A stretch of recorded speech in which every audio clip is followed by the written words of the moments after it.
તો રાજ્યમાં વરસાદને લઈને હવામાન વિભાગ દ્વારા આગાહી કરવામાં આવી। રાજ્યના વિવિધ જિલ્લાઓમાં વરસાદની આગાહી કરાઈ છે। રાજ્યમાં ગરમી સાથે વરસાદની શક્યતા વ્યક્ત કરવામાં આવી છે। દક્ષિણ ગુજરાતમાં હળવાથી મધ્યમ વરસાદની સંભાવના વ્યક્ત કરવામાં આવી।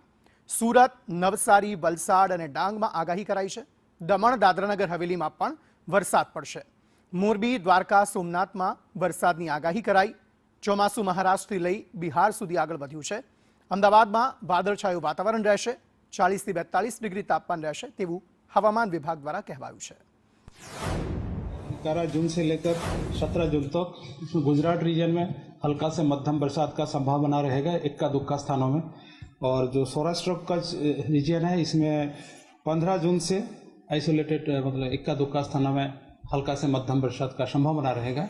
इसमें मेनली गुजरात रीजन में दक्षिण का जो जिला है जैसे नवसारी, वलसाड़, डांग, तापी, इस जिला में अगले 2 दिन तक ऐसा स्थिति रहेगा। फिर उसके आगे थोड़ा सा 1-2 डिस्ट्रिक्ट ऐड होने का संभावना रहेगा। अहमदाबाद में आज जनरली क्लाउडी स्काई रहेगा और जो अधिकतम तापमान है 42 डिग्री सेंटीग्रेड के आसपास रहने का संभावना है। सबसे ज़्यादा तापमान रिकॉर्ड हुआ है 42.8 डिग्री सेंटीग्रेड